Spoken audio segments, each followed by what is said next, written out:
Good morning, my dear people, and welcome to this faith moment. The Word of God that is proposed to us today lead us to reflect on the leading role that God has in our existence. For us to be able to understand that, our today's readings are key to that.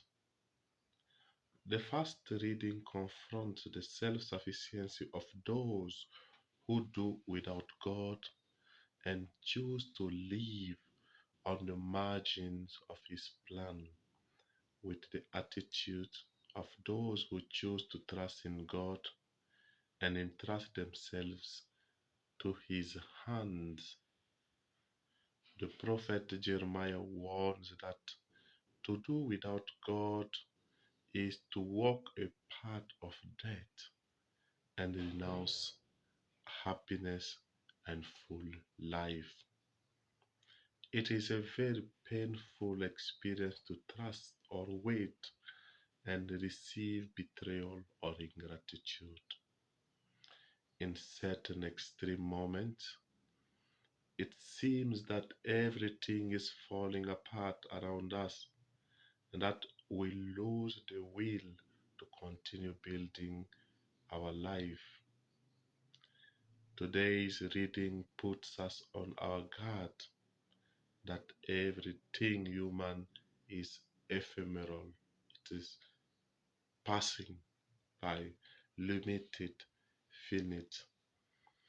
Only in God do we find the sure rock that does not fail and does not disappoint us. Then the gospel proclaims happy those who build their life in the light of the value proposed by God, and unhappy those who prefer selfishness, pride, and self sufficiency. It suggests that God's favorites are those who live in simplicity, humility, and weakness, even if, in the light of the world's criteria, they are unfortunate, marginal, incapable of making their voice heard before the throne of the powerful who presides over the world destinations. Jesus' proposal presents a new understanding of existence quite different from that which prevails in our world.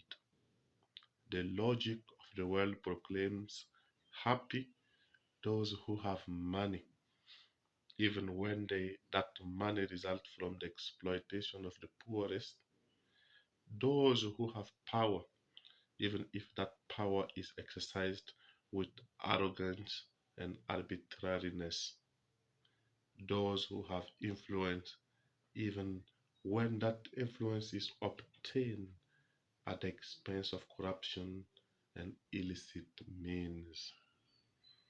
But God's logic exalts the poor, the disadvantaged, the weak. It is to those that God addresses Himself with a liberating proposal and to whom He invites to be part of His family.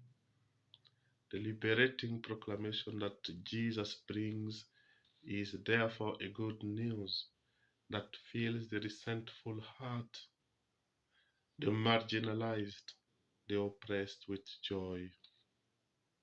With the kingdom that Jesus proposes to men and women, a new world is announced, a world of brothers and sisters from which arrogance, selfishness, exploitation, and misery will be definitely punished, and where the poor and the marginalized will have their place as equal children and beloved of God. The second reading speaks of our resurrection, a consequence of the second reading, or the third thought. Speaking of our resurrection, a consequence of the resurrection of Christ suggests that our life cannot be read exclusively in the light of the criteria of this world. It reaches its full and total meaning when, through the resurrection, we blossom into new men and women. Now, this will only happen if we do not conform to the logic of this world that the gospel taught about, but point our existence to God and to the full life that He has for us. It is not possible to live in fear after this discovery.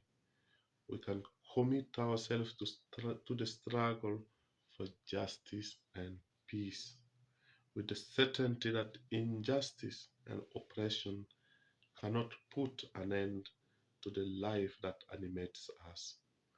And it is to the extent that we commit ourselves to this new world and build it with concrete gestures that we are announcing the full resurrection of the world, of mankind, of all things, and of your studies.